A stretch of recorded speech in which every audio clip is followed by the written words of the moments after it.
For now, this is sufficient. We will do this again a few times today so that you get some sense. So bring your cards. If you don't have them, there are sufficient cards. You can pick them up outside the hall. So please bring them to the next session. Thank you.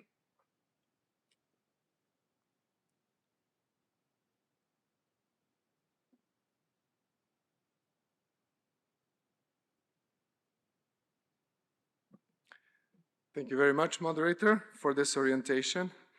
Just before we start, I would like to remind us that, as it has been communicated at the very beginning in the opening plenary of our event, that each of these days we have a particular focal point as we address the core theme of our World Conference, Where Now for Visible Unity. So on Saturday, our focal point was on faith, and today it is on mission. And when the Karlsruhe Assembly in 2022 affirmed the plans for the World Conference, the Assembly asked the Faith and Order Commission to work in close collaboration with the Commission on World Mission and Evangelism in preparing for the World Conference. And I'm very proud and pleased to say that today's program in particular was developed in close collaboration with the Commission on World Mission and Evangelism. And among us, we have the moderator of the Commission who will participate in the plenary after this one, but also leadership of the Commission who are also sharing these days with us. So in particular, I would like to acknowledge them, but also to acknowledge our dear friend and colleague, Reverend Dr. Peter Cruchley, the director of the Commission on World Mission and Evangelism, with whom we worked closely in shaping today's program. Our friend Peter passed away this year in August 15, just a bit 2 months ago. And I would kindly ask you that we remember him, that we remember his family, his wife Lena, his daughters Enfys and Larry in our prayers. And I ask God that his memory be eternal. Thank you. Moderator, over to you.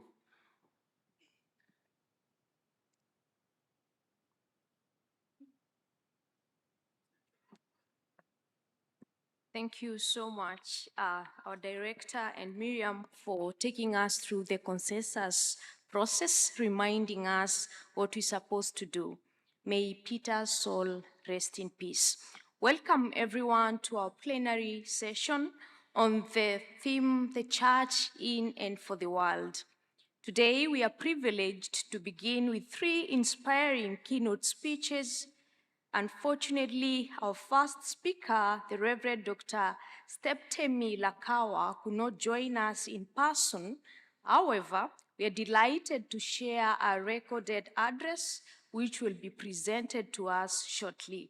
Let's prepare to engage with their insights, ask our questions, and please, if you have any question as every speaker is speaking or any speaker is speaking, please scan the QR code there and all the questions will come to us, and at the right time, we will read them to the speakers and they will respond accordingly. So allow me to introduce the Reverend Dr. Steptemi Lakawa in absentia, who is the president of Jakarta Theological Seminary in Indonesia. She received a PhD from Boston University School of Theology. Her research interests are on interreligious dialogue and trauma, theology, and interreligious aesthetics in the aftermath of religious communal violence. She's worked with several local congregations and a seminary to develop poetic and meditative dance as a form of doing Christian theological aesthetics in a multi-religious context. Omitia, please play Stephanie's address. Thank you. Greetings in the name of the Father, and of the Son, and of the Holy Spirit. It is with a joyful and humble heart that I share my theological view on this panel's theme of the Church in and for the world. Although I'm very sorry to miss the opportunity to be part of this historic ecumenical fellowship in person with all of you, I am grateful to the conference committee for inviting me to record my presentation. Over this past year, in preparing for this conference, many have asked deep, challenging, complex, and perhaps in some way similar questions and have shared reflections on identifying and reflecting on the significance and relevance of the First Nicene Council 1700 years after it took place. The socio-political context of the Nicene Council was a time in which churches were surviving persecution and perhaps being traumatized, yet gaining public and political status throughout the empire under Constantinople. Thus, it is likely that the First Ecumenical Council pointed toward a paradoxical space, that of trauma and survival, of the spiritual and the political, of theology and politics, of faith and powers. Perhaps we are still in such a paradoxical space 1700 years later. The question, however, is this: how are we different from the Nicene Council in how we embody the ecumenical vision and how we exercise ecumenical leadership? Further, how much do Nicaea in Egypt, which is the site of this conference, so many centuries later have in common? Theologically, both sides point to the dimension that the question about the church in and for the world implies.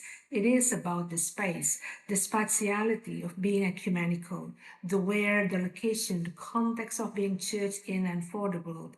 After 1700 years, are we now embodying a different kind of ecumenical fellowship and ecumenical leadership, a different way of being ecumenical? The title of my presentation is "Do This in Remembrance of Ruptured Me." I inserted the word rupture. It means more than being broken or brokenness. It is to signify the one whose very identity was the center of the Nicene Council. However, this is not a Christological discourse on the divinity and humanity of Jesus Christ. The insertion of the word rupture paradoxically aims to remind us of our call to be church in and for the world. My question, however, is this: what if being church today also means being against the world that is being taken over by contesting megapowers in a new showcase of the violent hierarchy of global empires that signal the dawn of a cosmic catastrophe? This is the same world that is ruled by the powers that be that continue to play God. It is a world that celebrates ignorance and hatred and succumbs to violent powers rather than challenging, resisting, and collaborating across differences to bring justice and healing, starting from the ruptured places of the hungry, the sick, the imprisoned, the terrorized. It is a world where sufferings are ranked in a new hierarchy, where one's history of violence often becomes a norm rather than a reference, a mirror, a reflection, or a resonance for condemning new forms of existential dehumanization through genocide, war, hatred, and ignorance.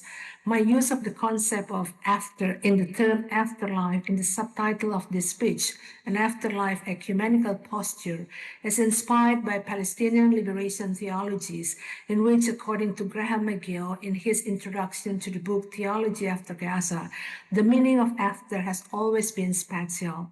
Furthermore, adding to the spatiality, I use the concept of afterlife in reference to Shelley Rambo's theological rethinking of resurrection from a trauma perspective to show the persistence of life from within the, quote, ongoingness of forces of violence, end of quote. As an Indonesian feminist mission theologian, my theological voice has primarily been shaped by Indonesia and how I understand the Bible and Christian faith from within and towards that context. However, as a participant in the Global Ecumenical Fellowship, I have always kept the context of Indonesian churches as a part of my ecumenical and critical self-reflexive missional voice and posture. I use three analogies of the afterlife theological posture as an ecumenical ruptured posture. Each posture is retold from a particular space that leads to interconnected special postures that I offer as a response to the questions of how we remember Nicaea today, but also the question of where do we remember it from. First, the breaking of bread from Luke 24, verses 30 to 31st, the unmasking of fear and terror. The road to Emmaus is the story of two disciples' traumatic journey in the aftermath of the Lord's passing. It is also about a journey of survival. Witnessing and surviving the death of their beloved unmasked their own wounds, embedded in fear and uncertainty, and the decision they made to leave Jerusalem, the site of violence and trauma. It is also a journey of facing, naming, and thus unmasking the terror of fear that clouded their minds and hearts, and that resulted in their failure to recognize the presence of the resurrected Lord. Mitri Raheb, a Lutheran Palestinian liberation theologian, in his and Graham McGill's edited book, Theology After Gaza, a global anthology, especially in Raheb's chapter titled Theology After Gaza, Political Context and Theological Challenge, unmasked the silence of the international community regarding Palestinians. Referencing the Palestinian poet Mahmoud Darwish, who expressed the pain of being abandoned by the Arab countries and called for unmasking their ignorance after the siege of Beirut in 1982, Raheb calls for the unmasking of the international community's silence toward the cries of the Palestinians towards the genocide in Gaza. He claims, quote, Gaza in 2023-2024 has exposed the mask of the international community. Their masks have fallen. We were aware that the world was not in a rosy state, but Gaza showed us the real faces without makeup. Gaza became a magnifying glass that revealed the details of the ugly face that were not obvious previously. We can now see things as they are and understand the state of the world more clearly. End of quote. The world after Nicaea is a world in which the mask of terror, ignorance, and violence must fall. If Gaza is a lens through which we envision the call to be church today, then it is a call to be against the world of masks. From Gaza, we witness that the one who breaks bread is the raptured one. In Gaza, there is no bread to break, only his body that has been being raptured every day in the land of the raptured world. The unexpected guest who turned out to be the host unveiled the mask of fear and terror that had overwhelmed the two disciples by performing the most familiar ritual of breaking bread. But the unmasking is a kind of decolonial practice which requires a metanoia, a transformation of all the presumably correct and normative knowledge of who the guest who turned out to be the host was. Then their eyes were opened, and they recognized him, and he disappeared from their sight. Luke 24, verse 31. The Lord unveils the fear and terror that had covered the disciples' eyes so they can see, but as their knowledge of the previously unknown descends, the Lord is already gone. The breaking of bread becomes both the sign and the posture of the rapture. Breaking bread is the afterlife side where the dead and the living are interwoven. When the resurrected Lord broke the bread, that is the afterlife posture, the sign of his raptured body. Second, a child with the staples of fish and bread from John chapter 6, verses 1 to 14. For me, it is a spirituality of enough. There is a boy here who has 5 barley loaves and 2 fish, but what are they among so many people? John 6, verse 9. The child with the staple foods of fish and bread reflects a dimension of the vulnerability of the raptured posture in the story of 2 fish and 5 loaves of bread in John chapter 6, 1 through 15. Different from the version of the story in the Synoptic Gospels, the Gospel of John inserts a fascinating piece of information. There is a boy here who has 5 barley loaves and 2 fish, but what are they among so many people? In John, the child becomes an important figure in sustaining the life of the ochlos, the ordinary people. Although there is only one sentence about the child, rereading the story from his perspective shifts the orientation and character of the story. Here, the economy, the household management and distribution is now dependent on the most vulnerable section of the populace, the community of thousands of hungry people.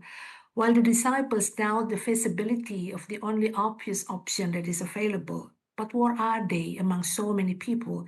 Jesus exercises an alternative management of the household. He orders, make the people sit down from verse 10. Sitting down is a calming exercise. Sitting down in groups, moreover, is a collective exercise of sharing the energy of trust. We can imagine that if thousands of hungry people gathered, they would become vulnerable to external influences. Violence might be imminent. Jesus seems to know this, so instead of ordering the food to be distributed immediately, he creates a safe space for everyone to receive and to share the seemingly insufficient sources for their meal. Furthermore, if we reread this story intertextually with texts of Mark 6, verse 40 and Luke 9, verse 14, we will see the extent to which grouping becomes an effective strategy. The crowd is divided into groups of 50 or 100, and this grouping is also intended to create groups that share their resources. Often we assume that the crowd, the ordinary, the poor, has nothing to share. But perhaps in this story, the gospel writers are inviting us to imagine otherwise. Perhaps the people in the crowd have little. They may, like the disciples, think that what they have is not enough for themselves, let alone for others. But the story of the child with the fish and bread tells us otherwise. Some people may still have some food, but indeed it is not sufficient. Some people may only have small snacks left that will not be enough for a big meal. The miracle that Jesus performed remains veiled in the story. It is only told that the staples, the broken loaves of bread and the fish, are distributed. The groups shared among themselves, and everyone was able to eat and to have more than they would have had. Often we pay attention only to the distribution of resources. We forget the human experience, the trust, the sharing, and the capacity to save, to sustain, that creates resources enough for everyone. This is why the child with the staple foods become an important biblical metaphor for a theology of enough. The child represents the most vulnerable section of the community that holds the resources of the household. Acknowledging the presence and the gift of the child, Jesus gestures toward a different principle in managing the household, the principle of enough. This is a risky principle in the context of a global landscape of capitalism, capitalism, and an economy that is oriented towards good and production and not towards the sustainability of the whole creation. The story in John is also a reverse model of an economy that may be regarded as irrelevant in the context of the global economy of fear and hatred. The child with the staple food is a metaphor for an economy of life, a praxis that is embedded in the ethics of life and sharing instead of fear, hatred, and the voracious desire to have it all for oneself or for the group of the world's richest to one person. In Matthew 14, verse 16, Jesus said to the disciples, "You give them something to eat." This ministry, managing, sharing, the reciprocity of giving and receiving, sustaining and being accountable to the future and the life of the community is imperative in the economy of life. Instead of absorbing all the resources for themselves, the disciples are trained to trust the ability of the crowd to receive and to give. But the child in the story is not from Gaza, nor from any of the many places of hunger and famine in today's world. Rereading the story of this child in light of the ruptured bodies of children in Gaza, women and elderly, and men and the sick, and other places of hunger and desperation unmasks the failure of our ecumenical fellowship if we refuse to unmask the power that is violating the most basic right of human, the right to have enough nutritious food and clean water. Third, dancing on the water. Matthew 14, 22 through 33, a messy theology. It said, "Shortly before dawn, Jesus went out to them, walking on the lake. When the disciples saw him walking on the lake, they were terrified. 'It's a ghost,' they said, and cried out in fear. But Jesus immediately said to them, 'Take courage, it is I. Don't be afraid.'" Have you ever imagined that the Lord not only walked, but also danced on the water? The last part of my presentation is about reimagining an ecumenical site from the context of the climate emergency, particularly the oceanic crisis of maritime countries like Indonesia, the Pacifics, and many others. Country Indonesia is more than 17,000 islands. As I wrote recently, the story is surrounded by water, by the stormy sea. If Jesus walked on the water and Peter sank into the water in today's world, what kind of water would we imagine as the setting? We are all familiar with the disciples' reaction to the walking on the water Lord. We know about the fear and how Peter overcame his fear to approach the Lord, who reached out to him saying, "Take courage, it is I, don't be afraid." But often we forgot to imagine what kind of water, seas, rivers, or lakes that the Lord would walk on today amid the oceanic crisis. The archipelago of Raja Ampat in West Papua, for example, it is the easternmost area of Indonesia, known for its rich and beautiful biodiversity. Nickel mining in Raja Ampat has damaged the coral reefs, reduced biodiversity, led to deforestation, and impacted the broader ecosystem of the surrounding community. Similar cases of mining and the exploitation of the ocean, such as in East Halmahera of North Maluku, Indonesia, also reflect the conflict between economic investment, political regulations, and the sustainability of the environment. Rereading the story of the Lord walking on the water from the experiences of Raja Ampat's community is a testimony to the destructive and corrupt political and economic powers that exploit nature and ignore the urgent need to be ethical as one of the simplest ways of sustaining the life and the future of the environment, of the ecological community in the world, in places like in West Papua and rest of the world. Imagining the Lord dancing on the sea, on the waters of Raja Ampat, on the waters that are familiar to all of us, is a challenge and an invitation to the ecumenical fellowship to dance, to weave together change, resistance, and resilience, and to reclaim the voice of the Lord. Take courage. It is I, don't be afraid, amid the risks of advocating for sustainability and the flourishing of eco-human communities. Faith and Order Commission in the document Cultivate and Care reminds us that if the churches are to be in pilgrimage together, it can only be in the context of journeying toward the unity of the church within creation. End of quote. Dancing on the water is a different kind of rupture posture, a compassionate posture. As I have stated elsewhere, it is the posture of compassionate dancer who has messy yet beautiful movements, who follows Jesus in the midst of a marine ecological crisis that resists the power that discriminates against, violates, and harms the sea.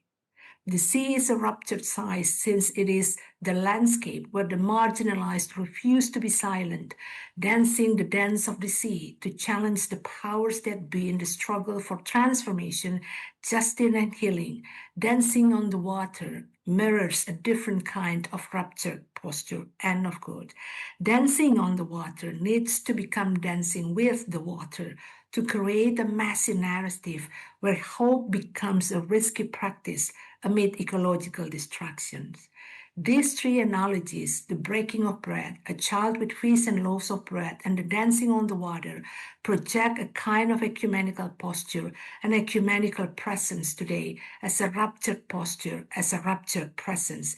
It is a witnessing posture that says not what we churches are, but what we are not, amid the kind of interlocking yet contesting global powers that take all of us in the direction of despair, not hope, of destruction, of not life, of darkness that denies the presence of lights.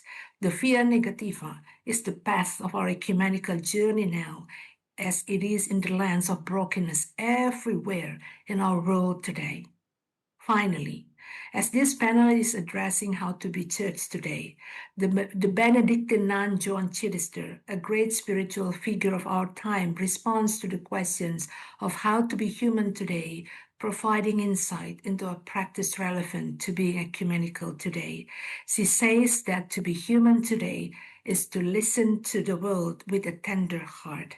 This means seeing with compassionate eyes so that we may see the ruptured faces, voices, and bodies of all the victims and survivors, touching with a passionate and healing touch so that we may feel the ruptured body of the resurrected Lord in the bodies of the broken and the violated. For 1700 years, the church has seen humanity fail, be glorified, be broken, and be gone. For centuries, the church has heard and now is being called to listen with a tender yet broken heart, which is the afterlife posture and voice of Jesus, who said, "Do this in remembrance of me."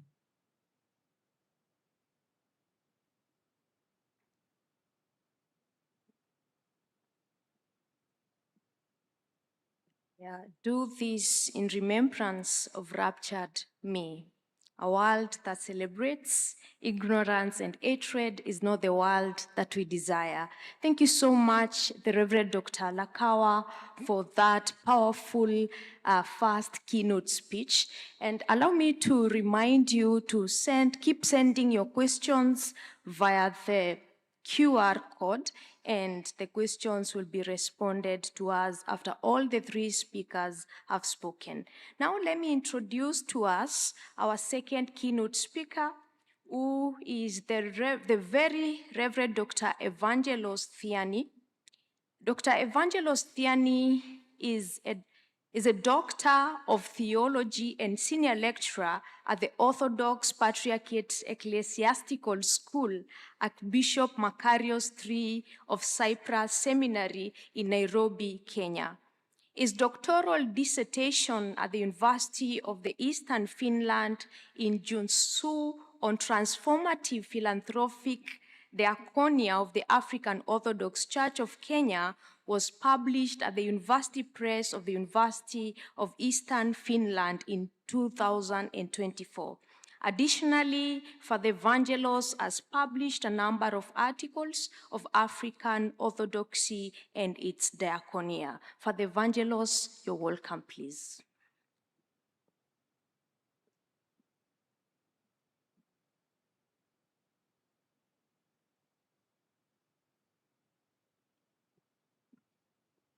Good morning. Allow me, first of all, to thank the Faith and Order Commission for this opportunity, and also to bring regards from our Pope and Patriarch Theophilus II, as well as our Father in Christ, Metropolitan Seraphim, who was not able to be with us in this conference due to unavoidable circumstances.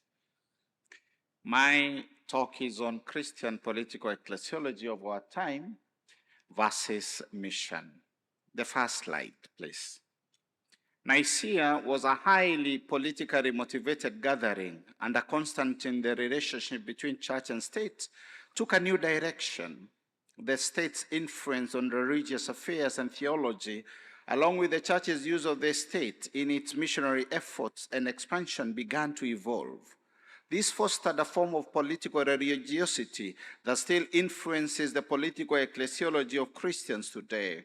While some churches have rejected the excessive closeness of the state and the church, others believe it is essential. Later Byzantine rulers and Greco-Roman Church adopted this Nicene model, developing it into a symphonia, a balance of church-state relations, if you will, until the fall of Byzantium in AD 1453. During this era, the church observed that when an empire is too closely aligned with the church, then the failures of the empire are also seen as the church's failures. Additionally, those who despise or seek to overthrow the empire often target the church as well. Despite these lessons, modern Christianity still shows a nostalgic desire to work closely with the state. This tendency is seen beyond 19th century Eastern national churches and post-Soviet Union ideologies. In contrast, the political involvement of Western churches is visible in the global South and American Trump-related politics. This presentation aims to understand how the churches manage and are influenced by the church-state relations beyond Nicaea, how this influences their ecclesiology and mission today, the case of the Greek Orthodox Patriarchate of Alexandria and all Africa, the Ethiopian Orthodox Tewahedo Church, and the Kenyan churches ecumenically shows contemporary church struggles of mission, ethnicities, nationalism, and politics. The call for reviewing and establishing modern political ecclesiology is proposed. Next slide, please. I am not asking you to take them out of the world, but I ask you to protect them from the evil one. They do not belong to the world, just as I do not belong to the world. Sanctify them in the truth. Your word is truth. John 17, 16, and 17. Church-state relations have experienced varying levels of support and rejection, both within and outside the church in modern times. Is the church in and for the world? A question. Is the church in but not for the world? Another. Some critics believe the church should focus solely on the gospel and avoid involvement with secular institutions like the state and its dirty politics. For such critics, the church is a holy institution that should avoid worldly matters. This separation helps the church preserve its prophetic voice against the state, prevent complacency among religious leaders amid state failures and corruption, avoids theological conflicts that could influence politics of spark national disputes, safeguards religious pluralism and freedom, prevents persecution of minority faiths, and even maintains state neutrality. Those who favor limited church-state relations recognize, as Augustine did, that while cooperation is necessary, the church and state are two distinct institutions. One is an earthly city, and the other is a city of God, each with its own authority, secular and spiritual, and led by the citizen choices. The earthly city deals with worldly and temporal matters, whereas the city of God concentrates on spiritual lives with a heavenly destiny. In this worldview, although the state operates in the world, it must do so under God's law. Therefore, in this relationship, the church works with the state, holding a higher position than the state. On the other hand, if the state is led by moral decay and vices, it falls. But if it wants to stand, it must keep the church's purity. The third approach involves aligning church and state relations so that they function as one in promoting religious and political issues, what the Orthodox call symphonia. These joint efforts and resources to expand their influence, promote policies and laws based on spiritual and moral values, encourage civic participation, and strengthen community bonds. Here, the church continuously prays for the state and works alongside it in its endeavors, sanctifying the state's activity. Meanwhile, the state supports the church in reaching new heights in its mission and philanthropic diaconia works. While it sounds ideal, achieving such a balance is never easy. The development of the Constantinian church-state relations in Byzantium continued excessively. Justinian I, a 6th century Byzantine emperor and theologian, elevated this relationship by creating political laws that directly concern the church and declaring that church councils have equal status with imperial law. As a result, rejecting church councils and imperial laws relating to the church was officially considered lawlessness, punishable by the state. The state sanctioned normal canons, in other words, political or religious laws, would sometimes elevate the church's ideals and agendas and sometimes be used as a way for the empire to control the church. The state was viewed as the body and the church as the soul of the empire. This close relationship between imperial normi, secular laws, and church canones, canon law, led to the creation of the Eastern Church's 6th to 15th century canon law collection called the Normal Canons, blending imperial and church canon law. While this symphony worked well for the church, it infringed on those who were against the existing church theology and Christianity. Next slide. Constantine and Nicaea. The Eastern Church considered Constantine the Great a saint equal to the apostles. The Church honors him not only for ending early Christian persecutions and martyrdoms, for legally enabling the Church and its evangelization efforts to operate freely, but also for helping expand the Church's mission and growth in the newly unified Greco-Roman Empire and into regions where the faith was previously unknown as the empire expanded. As emperor, Constantine may have primarily aimed to grow and maintain peace in his empire, not necessarily to promote the church's growth or spread the gospel across the Pax Romana. However, his actions had a lasting influence on the church's expansion and mission during his time and beyond. The Constantinian policies of the 4th century became an effective model for mission that later Christian empires would follow. As the Byzantine Empire expanded from the Nicene period onward, so did the Christian faith. Whether the empire's expansion was voluntary when communities requested to join, or forceful when the empire fought to take over other territories. The church expanded in those regions either way. To others, Constantine the Great and his successors were tyrants who used the church to force their ideologies, expanding their empire far and wide with faith as a weapon. The state would sometimes imprison, exile, banish, or even execute those deemed heretics. While this use of force by the state against heretics often resulted in their submission to the Orthodox faith, it is sometimes backfired. When it did, especially when the state's action against the heretics was seen as martyrdom, the heretical side of the church would grow even more in some areas than the Orthodox side, again affecting mission in those regions. The state has therefore conducted both positively and negatively to the church's mission from the very beginning. The Byzantine Empire grew the relationship between the church and state even further, funding church activities, including paying the clergy, building churches and monasteries, funding the church's social welfare, and even allowing the church to perform the legal union of loved ones in marriage. The church in this period is considered not just a fundamental ally of the state, but fundamentally a substantial part of the empire. State-church relations expanded to the extent that the fate of one affected the other significantly. The first and second iconoclastic controversies of the Byzantine period find the church and state in this situation. The debate in the 7th to 9th century about whether religious images, icons, would be accepted among the Christians of the Byzantine Empire was fundamental to both the state and the church. Representing the saints and the gospel message in iconography was central to the church's faith. Meanwhile, for the state, if worship were done wrongly, then the wrath of God would surely bring down the empire. This brought the involvement of the emperors and empresses in time sophisticated philosophical and theological arguments on the use of icons. The Nicene debates of Christ's humanity and divinity resurfaced, becoming the primary reason for the icon lovers, iconodules, winning over the icon haters, the iconoclasts. The first and second periods of iconoclasm in the Byzantine period saw the state and church crash over icons because they were seen as forms of idolatry, conflicting with Christology and the first commandment. This conflict was also linked to the Byzantines' loss to wars to the Ottoman Empire, which rested in the loss of significant territories to Arabs and Persians. It was believed that God was displeased with the icons in Byzantium. Therefore, this disapproval was seen as the reason for the hardship of faith by the church and the empire. Emperors ordered the removal of Christ's icon from imperial coins, the destruction of icons, and the persecution of iconodules. These periods of persecution and iconoclasm ended with Empress Irene during the first period and Empress Theodora during the second.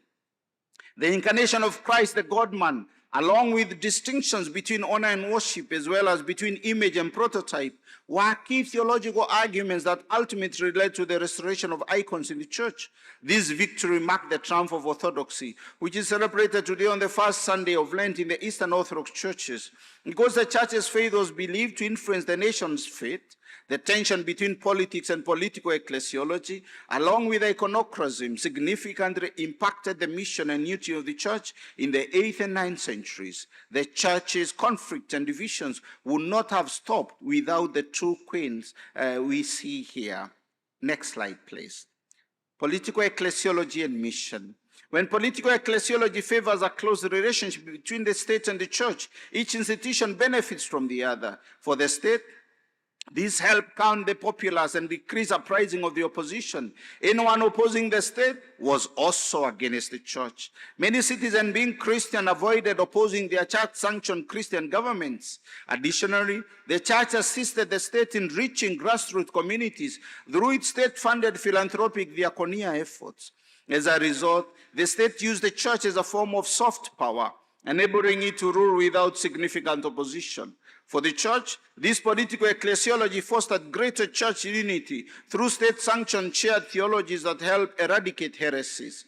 The church grew under the protection of the state, which safeguarded its people and church institutions. Furthermore, the church's mission expanded into new imperial territories. The church's mission was further extended through state-funded social work, which helped shape and uplift many lives. Church-state relations also pose threats to the church's growth and mission and could harm those who did not follow the official church theology and administration as promoted by the state-recognized church. Additionally, the church was sometimes complicit in supporting the right and just political leadership, but at times it also endorsed wrong and unjust religious policies of the empire. The church's occasional silent acceptance of unjust situation weakened its prophetic voice and mission, which conflicted with the gospel it preached, leading to the loss and suffering of some Christians and regions.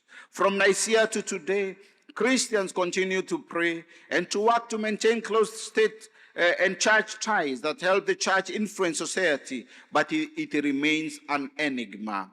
Next slide, please. The role of political theology within the church, that is political ecclesiology, is essential for understanding how the church influences and is influenced by society in promoting justice, peace, equality, national leadership, and socio-economic stability. The word politics merged with theology sounds more worldly than divine. Is the church in or for the world? The question again. Some see the world as evil, while others believe the God-created world is meant for sanctification. For the Orthodox, the church's mission and its worship exist for the better life of the world. As the church in its mission seeks to recover and catch up with the life that has gone astray, as says Father Alexander Schmemann. Here the church cannot escape the world, nor can the world escape the church. The world needs sanctification and priest of creation from the church, and the world provides the church with sacramental elements used to sanctify the world, and everything that has breath used to glorify God. Christ's incarnation and the salvation he grants are part of the journey, the world and all creation, getting sanctified through the church, creating a vision of the reign of God on earth. Therefore, as Platon argues, Orthodox Christianity is marked by the vision of the eternal kingdom of heaven and the beauty of God's transcendence. Yet Orthodox Christianity, contrary to assumption, does not free the world or condemn it as essentially evil. Rather, intensely aware of God's creation of all things as good and of the entrance of God into creation by the incarnation of Christ, one should embrace the world as the only place where the drama of salvation occurs.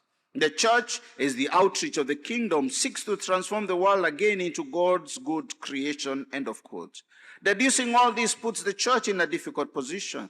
The church is focused on the eschaton, the life of the age to come, but it also exists in the world where it is called to make disciples for Christ, as the Great Commission in Matthew 28:16-20 tells us.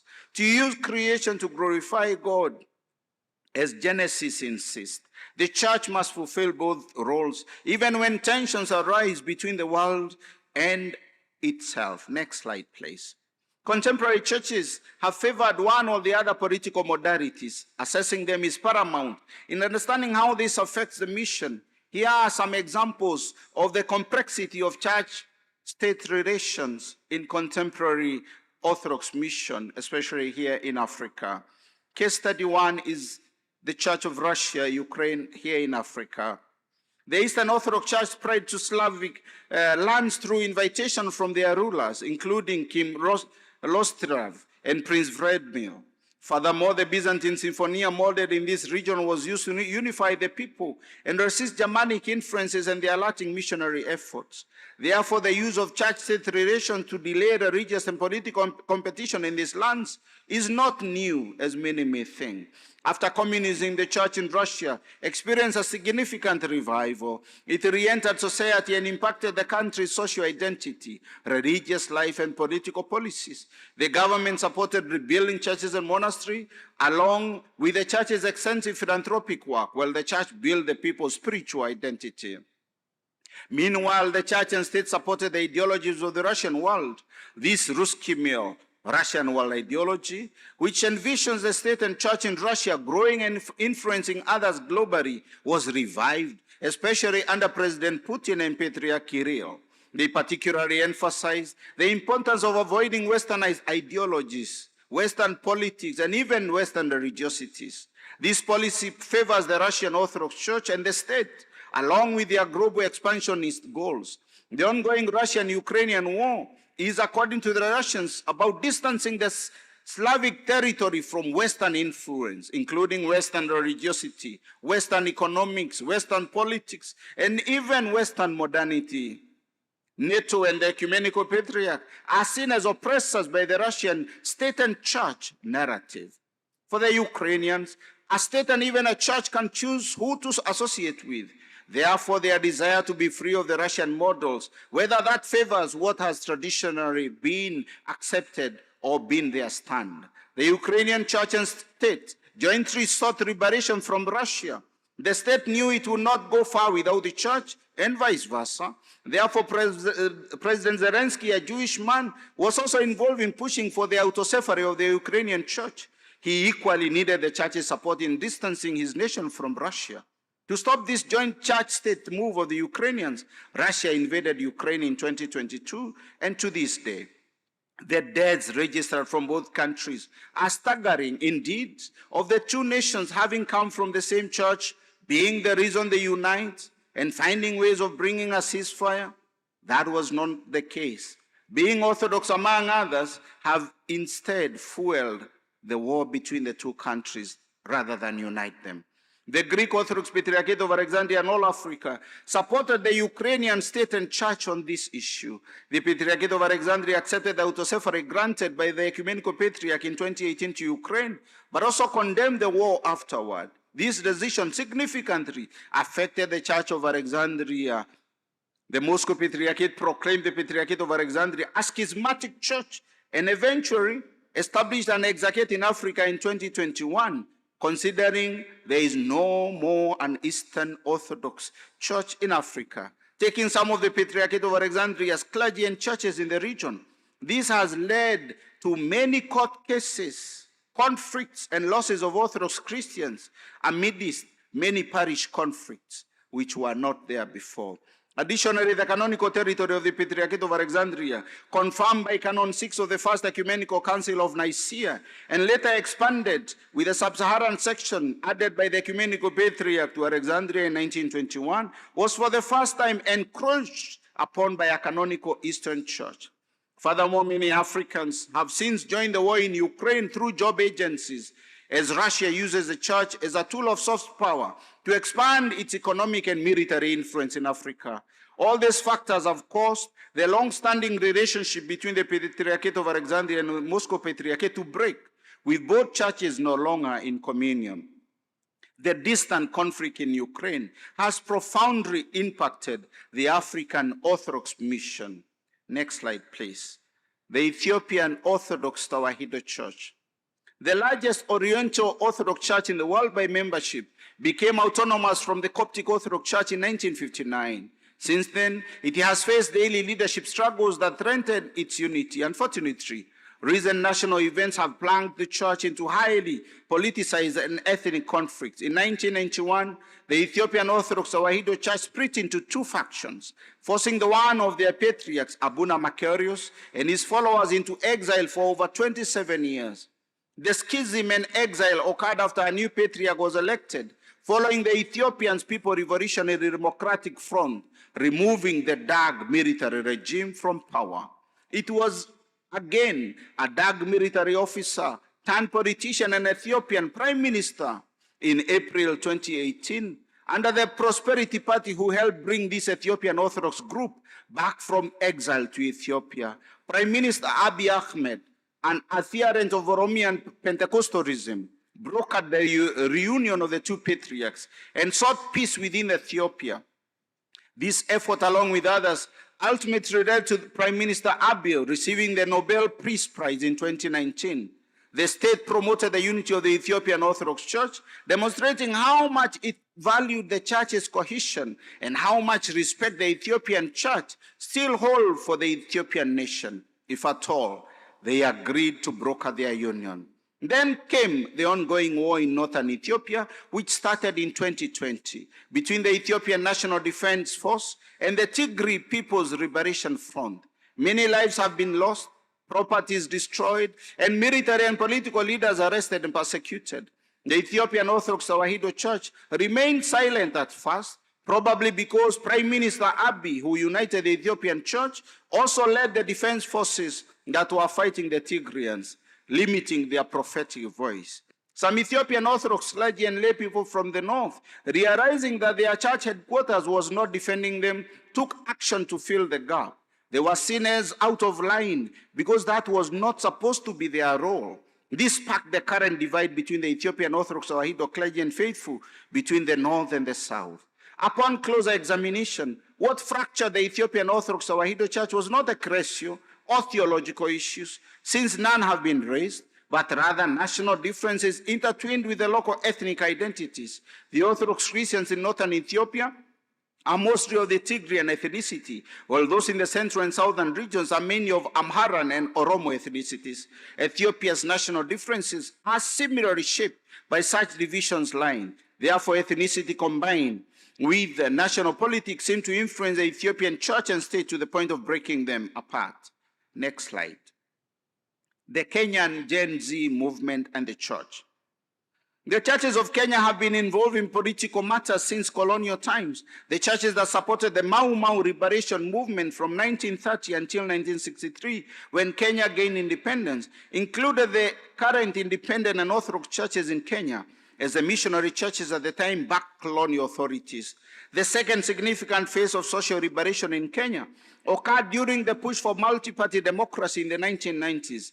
During this period, churches like the Anglicans, Presbyterians, and the Roman Catholics were actively engaged in political issues of the day. These prophetic roles and action helped build public trust in Kenyan churches, especially on social and political matters. Then came the year 2022. National political campaigns, during which Kenyan churches were heavily involved in accepting money from politicians and allowing them to use the pulpit for campaign purposes. The Kenyan churches are constantly accused of excusing the wrongdoings of politicians who generally donate to their cause. While a few churches have opposed those actions vehemently, most politicians visit the churches that support them. These actions are televised to normalize them within the nation, making it seem like all churches are involved. While this continues, rising unemployment, corruption, impunity, and increasing living costs persist. This emanates from poor governance and the deteriorating social ethics in the youthful nation of Kenya. The church's prophetic voice was weaker compared to the 1990s and was barely heard at this time. This situation angered and motivated the Kenyan Gen Z movement in 2024, when young Kenyans took to the streets to oppose the Financial Bill 2024 and the current president and his government agendas. A number lost their lives, but the Gen Z remained relentless until they got what they wanted, to be heard and have their voices translated into action. The Gen Zs of Kenya claimed that the church had betrayed them and that after reforming the nation, they vowed to also come and cleanse the church. Due to misguided political ecclesiology, the most trusted institution in Kenya quickly lost public trust. In conclusion, the last slide. You foolish Galatians, who has bewitched you? Before your very eyes, Jesus Christ was clearly portrayed as crucified. I would like to learn just one thing from you. Did you receive the Spirit by the works of the law, or by believing what you heard? Are you so foolish? After beginning by means of the Spirit, are you now trying to finish by means of the flesh? Galatians 3, 1-3. If told to the church today, these words of St. Paul to the Galatians would sound very offensive, as I'm sure some of you are already now. But when one looks at how the church handles the politics of the day and how that affects the mission of the church, and through it, the mission of God, one is left to wonder, are we truly not bewitched? Contemporary Christian political ecclesiologies are highly nationalistic and ethnic to the point that they overshadow the church's mission in the world. This suppresses, frustrates, and that restricts evangelization, missionary growth, and the church's social efforts. When a church becomes too involved in state affairs without proper limits, it sometimes loses its saltiness and prophetic voice to the extent that it might bless and support war, bless and support conflict, bless and support church divisions instead of seeking for visible unity. A church today that clearly understands that supports the state is dividing the Church of Christ, but still continues down that path, would they not be bewitched? The church must learn to detach itself from empires because they come and go. The church exists in and for the world and must stay true to the mission of the sanctifying grace of the world. This is achieved not just through prayer, but also prophetically guiding the world through the liturgy, after the liturgy, the mission. Metanoia is needed. Reevaluation of the church and state relations are necessary to achieve a renewal of deserving, that is deserving of the followers of Christ and the church which seeks visible unity. Thank you.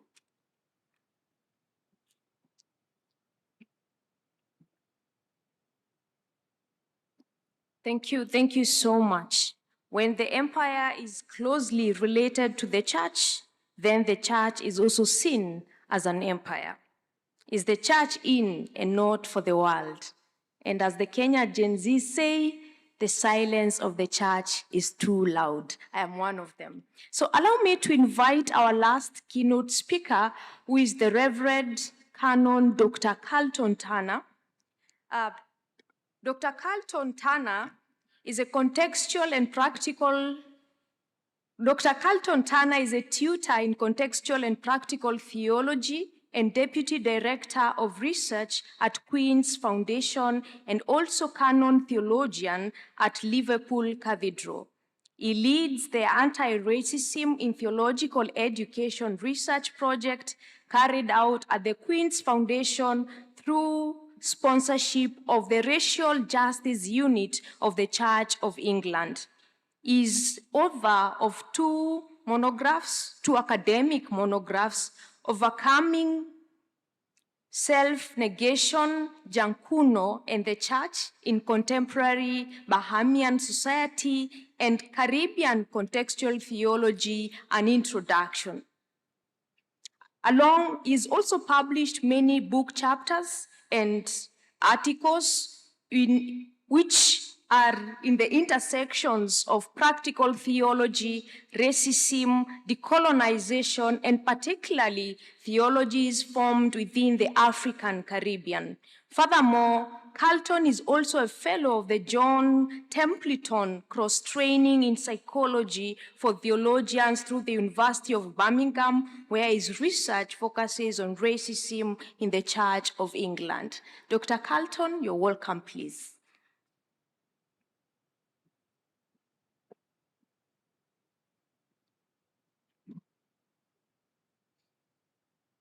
To your holinesses, eminences, excellencies, the wider WCC family, it's a privilege to be here. I greet you from the Caribbean, and I stand with my brothers and sisters here to offer our reflections on mission as we respond to the theme, "Where now for visible unity, and I do not stand alone." We are in Egypt, and remember this land as the place of refuge for the Holy Family. This is not just a holy place, but this is a time of persecution, infanticide, imperial rule, colonial rule, and utter violence. For us in the Caribbean, Egypt is also the site of another key biblical moment.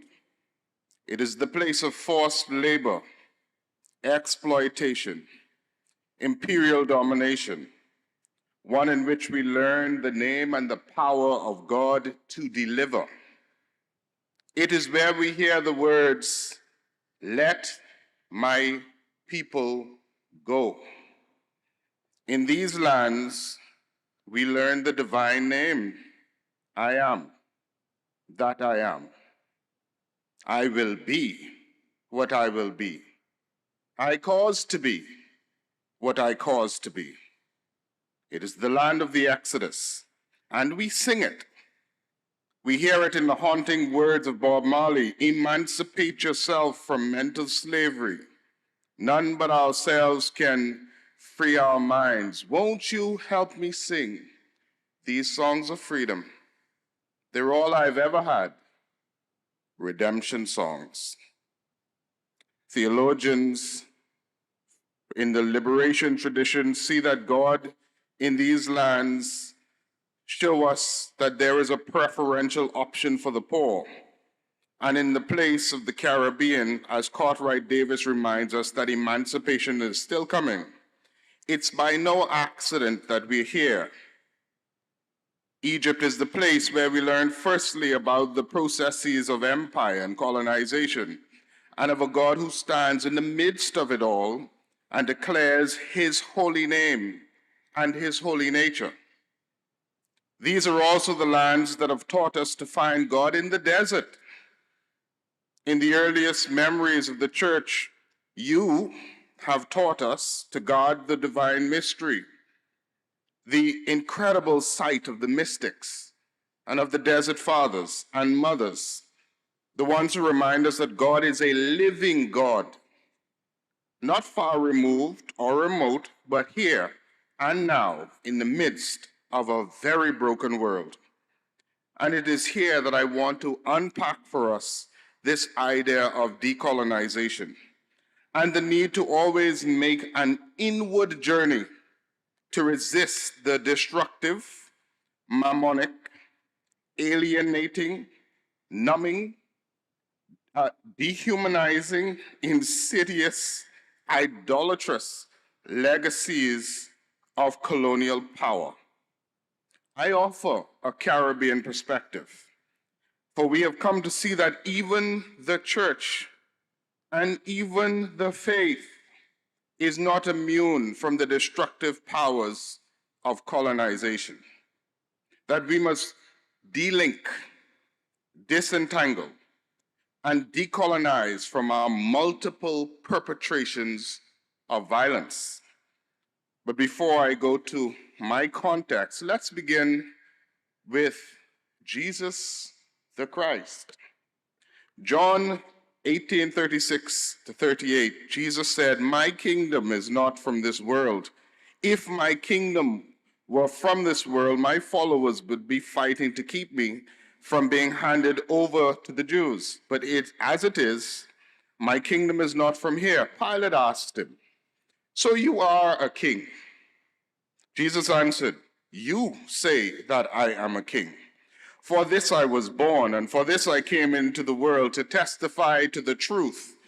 Everyone who belongs to the truth listens to my voice." And Pilate asked him, "What is truth?" Firstly, we cannot escape the drama of violence within this text. This isn't just a story. This is a detailed description of public state execution. Jesus is a first-century Palestinian Jew under Roman colonial rule, and the stakes are high. He offers something other than the brutal violence of colonial rule. He embodies a different way that Pilate cannot understand. Secondly, the question no longer is about Jesus, his nature, his person, but the drama reflects on and exposes the kind of kingdom that sought to displace Jesus' kingdom of peace.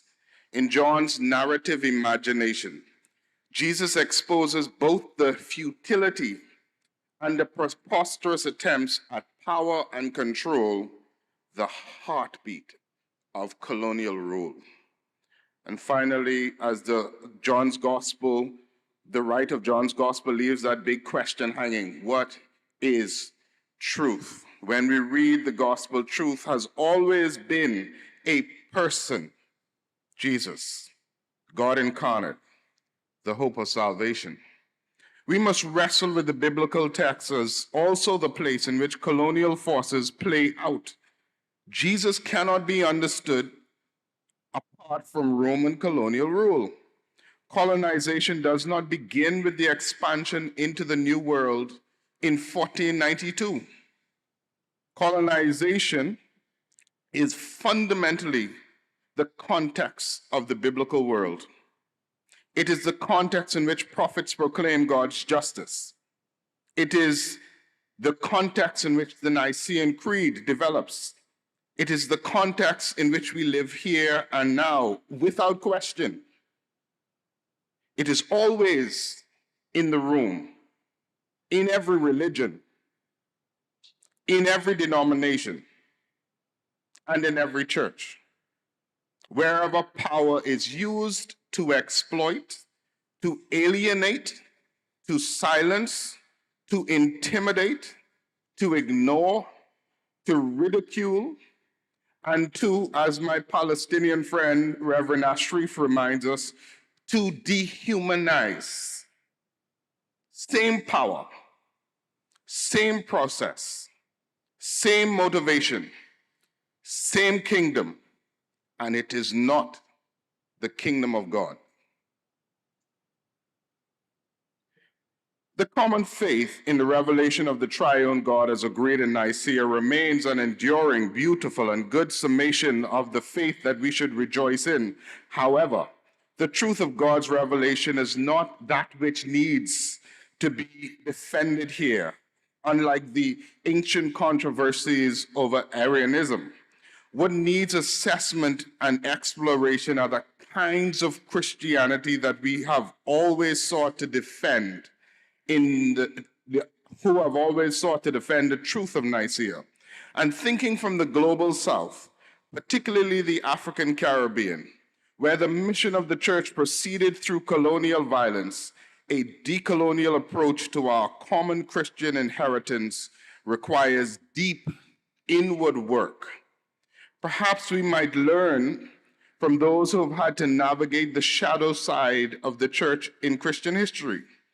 And I find no better example than the region where Christopher Columbus first made landfall, on a small island in the Bahamas, where I'm from, by the way. I just want to plug that. The island was called Guanahani. He named it San Salvador. And when you get to name something, you pretend to be God over it. Decolonization must be an uncomfortable term for us. And it might be confusing for you, since when we hear these terms, all sorts of things might come into our minds. And in the politics of our times, it is not a word or a movement that can be easily adapted in our current political environment. Colonization, let's begin there, can be considered, as Marcella Althus Reed states, a method of physical, symbolic control characterized by the act of settling a community into a region or country of a different cultural, religious, and political ethos. In the history of Christianity, as well as the history and geographical landscape of the biblical world, colonial processes have always been at play. Violence has been germane in this process as the active control and dominion of cultures by an incoming power, which by means of superior military and political force can effectively exercise substantial power over others. Thinkers across the world have been highlighting the fact that this thing is complex and deep, and it pervades everything that we are.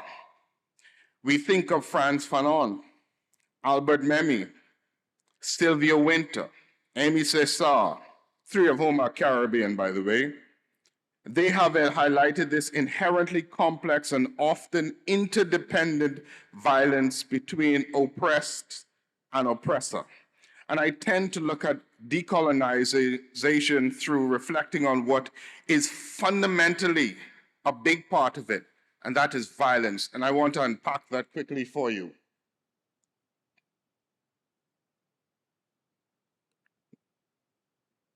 Violence is anthropological in how human beings are framed theologically, more often conforming to European biases. Non-Western and global South persons and their theologies, amongst many other academic disciplines, have noted the ways in which human beings have been framed along racial and ethnic categories that justified and served the purposes of European expansion into the non-Western world. For example, Noel Erskine's formative work on decolonizing theology within a Caribbean context begins with an examination of the framing of the indigenous other beyond the pale of civilization, immediately designating them as subhuman. Similar reflections have flooded the theological landscape from other parts of the global south, Asia, Africa, Oceania, Pacifica, Latin America, North American indigenous persons, amongst others. This list is not exhaustive. If you are othered and you are considered non-human, a beast of burden, the epitome of sinfulness, then you can do whatever you want to me without conscience. This violence is also epistemological in how knowledge systems are used to disparage and to ignore. Walter Magnolo's exploration of Western modernity and its epistemological implications is particularly important here. He calls for epistemic disobedience. This thing is so deep. You need to think about how you think. This violence is also cultural. Ways of life by cultures pre-existing Europe by millennia are often minimized and supplanted. Missionary Christianity in its many guises proceeded by cultural suppression and its own ethnic and cultural exceptionalism. Contextual theologies of the global south consistently challenge either the cultural appropriation of the biblical world into contemporary empires through suppressionist thought, or Euro-American exceptionalism, or the total disregard for non-Western expressions of theology. This is not an exhaustive list, but we demonize Obeah in my context, and voodoo, and Mayal, and Rastafari. Please look these things up. The spiritual Baptists. But we fail to see that the most demonic and destructive force was the version of the church in plantation societies. This violence is also ecological. Coloniality is not simply an anthropocentric endeavor that has implications solely for human beings and their political interactions. It has implications for the land, the air, the sea, and all the creatures of God's beauteous creation. And thinkers such as Malcolm Ferdinand remind us that the events such as transatlantic slave trade did not simply affect human bodies. They significantly reshaped the land and the animals. This violence is also existential. By this I mean that literal bodily violence is still perpetrated in the name of God, especially the God of the Bible. Perhaps the most glaring outworking of the colonial agenda is the persistent physical violence towards the marginalized and the colonized. And from the Caribbean context, the relationship between the extraction of capital, the civilizing and evangelizing of the indigenous, and the expansion of Christendom, like European nations, into new territories led to the decimation of the original inhabitants of the New World, and subsequently the enslavement and genocide of my people. When we trace war and violence across the globe, we undoubtedly encounter some form of coloniality. It can be religious, political, ideological, economic, or a combination of all the above, but it is there. It is also theological.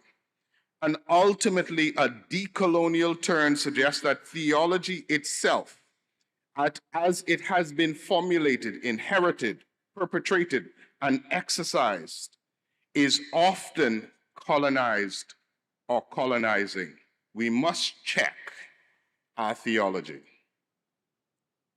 I could go on because there are more ways to define this. In preparing for Nicaea 2025, big questions come to the forefront about doctrine or about the current importance or use of the Nicene Creed in contemporary conversations around unity. Susan Derber, who we heard from, reminds us of the multiple legacies of the creeds that still must be deeply considered. To even speak of a creed and how it functions and who it includes or who it excludes necessitates a conversation around colonization and decolonization. Creeds are about faith. But hear me, creeds are also about power.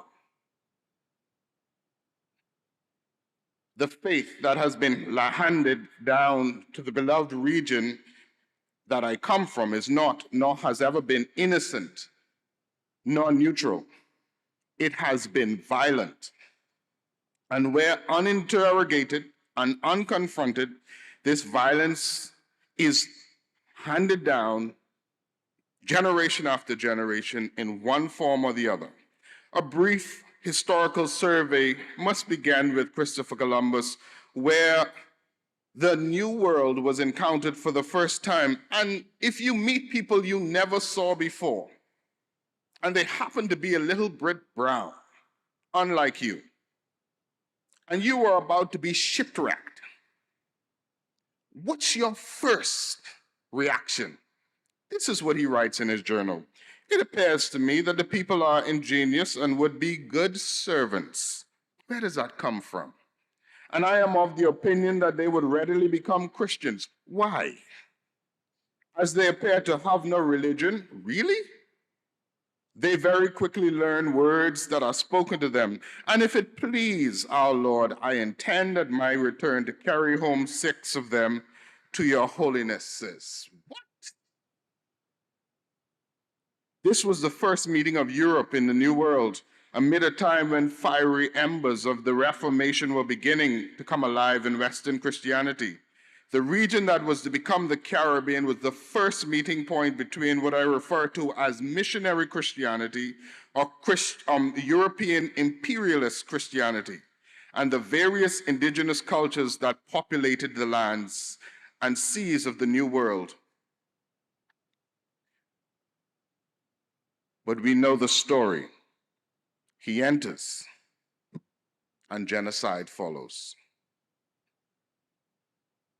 I often make the distinction that what came into the region beginning with Columbus was not the church, but a version of it, one that hid deeply violent tendencies as much as it carried the Christian revelation revealed in Nicaea.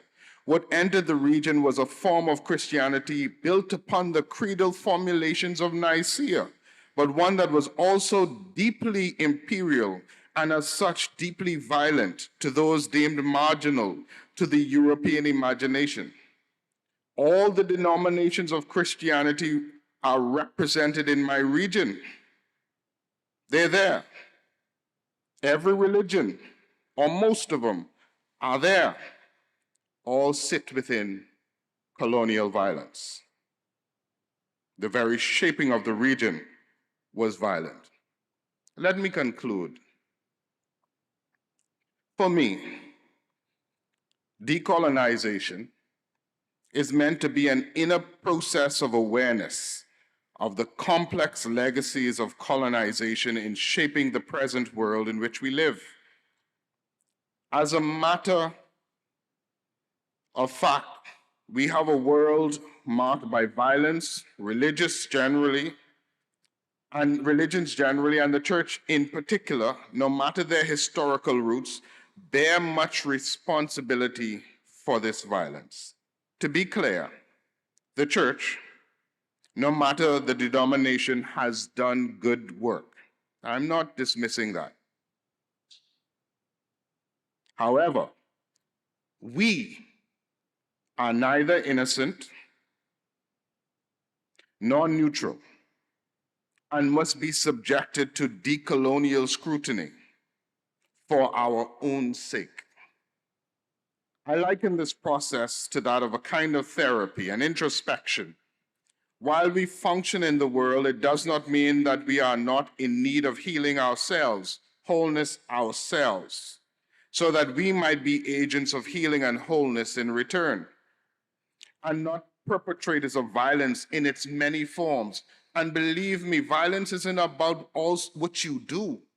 Violence is also the silence that you hold. As you remove yourself from the real trauma of the world. Decolonization is a means of bringing about hidden and unconscious, often not so hidden and unconscious, colonial traumas and tendencies to the conscious mind so that they might be addressed. I've explored the relationship between coloniality and violence using the African Caribbean as an example. The region and the formation of the church within it was shaped by imperialist European expansion. We must bear in mind that the ancient creedal affirmations of Nicaea made little difference in the face of this violence meted out across the world, firstly on the indigenous pre-Columbian peoples and latterly African enslaved persons and their descendants. This calls for a new way of doing theology, a different way, a way of engaging in ecumenical dialogue that takes this pervasive reality seriously. I argue for a decolonial approach, and I suggest that such an approach can function in ways to get us to see ourselves, encounter ourselves, because we don't change unless we look ourselves in the mirror. It functions to help the church make an inward journey of self-analysis and repentance. A decolonial approach seems a precondition for more fruitful ecumenical conversation. I thank you.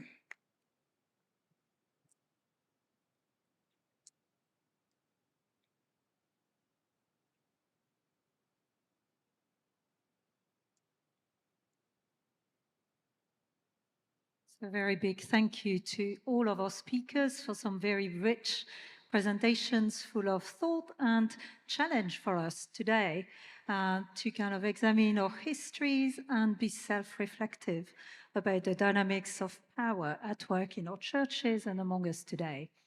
We started late and we're running out of time, so we'll only have time for one question, which I'll address to both speakers, but do speak to them over coffee if you have more.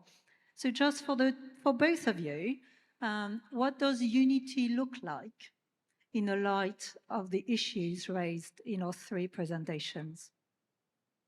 I think for me, unity, if we would unite, because we are going through very, very challenging times, politically, globally, and we can see what politics is doing to every single nation, either near us or at distance from us.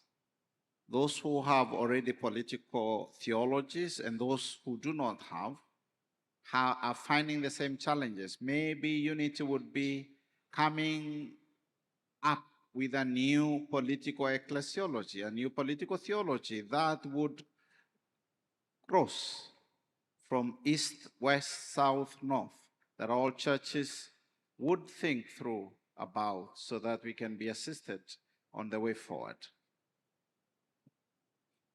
I was so pleased to encounter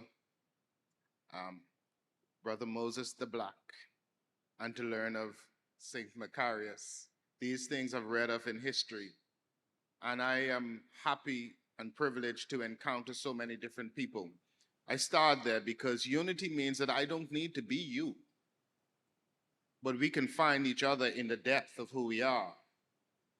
But there's a humility to bring me into you even though you feel I may threaten you. I think this is the Jesus way. I think this is the Trinitarian way. Unity does not mean uniformity. Uniformity is a colonial construct. May we find ways to deeply encounter each other. That's what I hope for. Thank you so much to both of you. It's been a real privilege to hear all of you, including our speaker on the screen.